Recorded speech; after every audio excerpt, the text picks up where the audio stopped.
My family called me greedy 3 days after my grandmother's funeral. Not because I asked for money.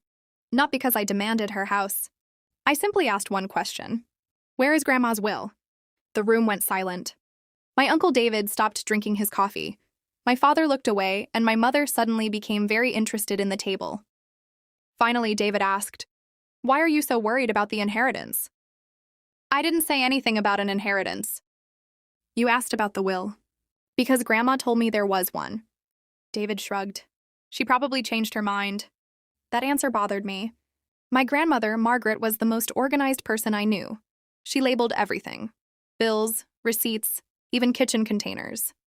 If Grandma had an important document, she probably had 3 copies. So when David claimed he couldn't find her will, I knew something was wrong. I didn't argue. I simply said, okay. But I didn't drop it. A few days later, I went to Grandma's house. Her favorite mug was still beside the sink. Her glasses were on the table. It felt like she had only stepped outside. I walked to the hallway cabinet where she kept important documents. It was empty. Every folder was gone. Then I heard David behind me. What are you looking for? Grandma's documents. Already handled. By who? Me? Where are they? He frowned. You're asking a lot of questions. I looked at him. Grandma taught me to ask questions. His expression hardened. Your grandmother would be disappointed in how you're acting. That hurt. But instead of leaving, I remembered something Grandma had told me months earlier. If you ever need to understand something important, look for the blue folder. I searched her bedroom. Nothing. Her office. Nothing. Then I remembered the storage room. After moving several boxes, I found an old wooden trunk. Inside were photographs, letters, and at the very bottom, a blue folder. I opened it. The first page was an old estate document. Then I saw my name. I was listed as a beneficiary. But that wasn't the shocking part. Grandma had planned something completely different from what my family had told me. I turned the page. There was a handwritten note. Only 6 words. They don't know the whole story. Then I heard footsteps. The door opened. David stood there. His eyes went straight to the blue folder. His face changed. Where did you find that? He whispered. I suddenly understood. My family hadn't forgotten Grandma's will. They had been looking for this file too. David stared at the blue folder. Give me that. Why? It's private. It belongs to Grandma. She's gone. I looked at him. Exactly. So we should know what she wanted. He stepped closer. You don't understand what you're looking at. Then explain it. He didn't. Instead, he said, don't make this about money. I haven't. You're acting like you deserve something. I shook my head. I don't deserve anything. If Grandma left me nothing, that's her choice. That seemed to surprise him. Then why are you looking through it? Because I want the truth. He walked away. That night, I photographed every page.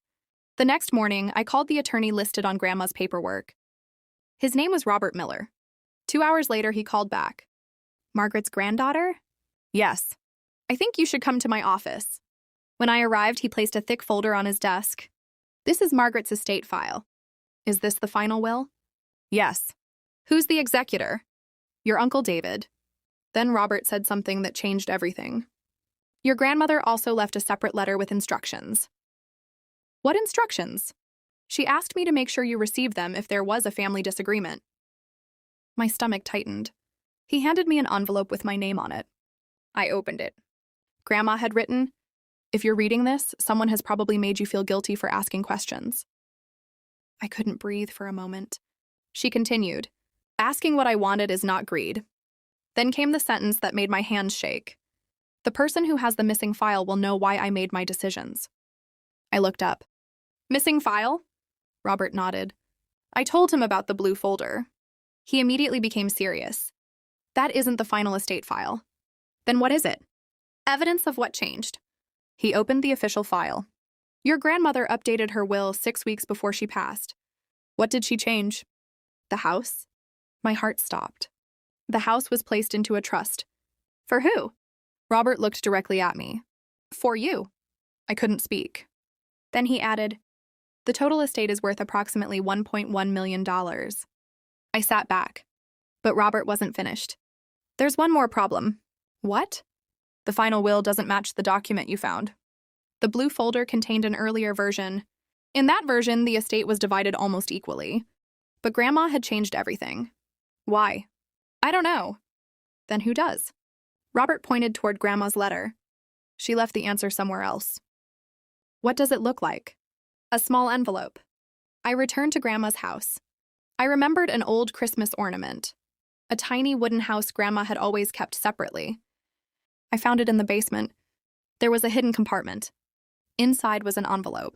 My name was on it. I opened it. The first sentence made my heart stop. If David is telling you I left the house to him, don't believe him. Then I read the next line. The reason I changed my will has nothing to do with money. My phone rang. It was my father. Where are you? At Grandma's. You need to leave. Why?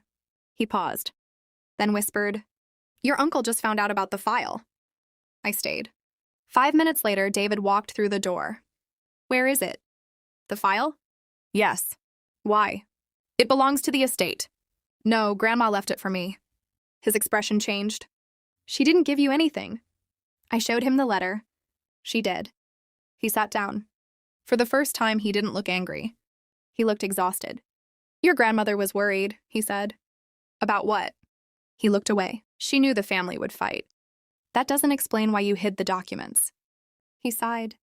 I thought I was protecting everyone. By hiding the will? I thought I could handle everything without causing an argument. You don't get to decide what Grandma wanted. He stared at the floor. Then I opened the rest of Grandma's letter. She explained why she had changed her estate plan. Years earlier, she had helped different members of the family financially.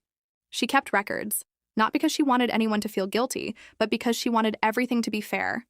Then she wrote something that shocked me. She had overheard family members discussing selling her house after she was gone. She didn't name anyone. She simply wrote, I heard conversations I was never supposed to hear. I looked at David. Were you talking about selling the house? He didn't answer. That was enough. Grandma explained that she had decided the house should not become the center of a family fight. So she left it to me. But there was a condition. I couldn't simply sell it and keep the money. If I sold the house within 5 years, much of the money would go into a family trust and a charity Grandma supported. She hadn't chosen me to make me rich. She chose me because she trusted me. Then the attorney arrived. My father had called him. Robert placed the official estate documents on Grandma's kitchen table. He explained everything. The final will was valid. The house belonged to me under Grandma's instructions. The remaining assets were divided among several family members. Nobody had been completely excluded, but nobody received exactly what they had expected. David finally spoke. So I wasn't supposed to sell the house? Robert shook his head. No. David looked at me. I thought Grandma wanted it sold. She didn't. The room became silent. Then my mother started crying. Your grandmother would hate seeing us like this. She was right. Grandma hated family arguments. She once walked away from Thanksgiving because David and my father were arguing over football. She simply said, I'm going to eat dessert somewhere peaceful. We all laughed. For the first time in weeks, the tension disappeared. But there was still one thing I couldn't stop thinking about. Why had Grandma trusted me with everything? Then I remembered something she had told me shortly before she died. People will show you who they are when money is involved. I had asked, what if I don't like what I see? She smiled. Then remember who they were before the money. At the time, I didn't understand. Now I did. But there was still one final document. And when Robert opened it, I finally discovered the real reason Grandma had changed her will. Robert opened the final document. It was Grandma's personal letter to the entire family. She explained that she knew everyone would have different expectations after she was gone. She knew some would expect the house to be sold. Others would expect equal shares. So she made her decision carefully. She didn't want her money to become more important than her family. The house was mine because I had cared for it for years. But she didn't want me to become wealthy at everyone else's expense. That's why she created the trust. If I ever sold the house within 5 years, much of the money would be distributed according to her instructions. She had thought of everything. Then Robert read the final paragraph. Please don't let what I leave behind become more important than what I taught you. Nobody spoke. David finally looked at me. I was wrong. I nodded. He continued. I thought I was protecting everyone. I know. I should have told you about the documents. Yes. He apologized. Not dramatically, just honestly, and for the first time I believed him. Months later, the estate was completely settled. The house stayed in my name. My family received the assets Grandma had assigned to them. The trust was established exactly as she requested. I decided not to sell the house. Instead, I renovated the kitchen. I kept Grandma's old table, her wooden cabinet, her books, and of course the blue folder. One Sunday, my brother came over. He looked around the kitchen. "You know," he said, "I used to think you got everything." "I thought you did." He smiled. "I didn't understand, Grandma." "Neither did I." He looked at the old table. "She really planned all of this." "Yes." Then he laughed. "She even planned for us to argue." I laughed too. But there was one thing I never told my family. Before Grandma died, she had given me one final piece of advice. She looked out the kitchen window and said, "People will show you who they are when money is involved."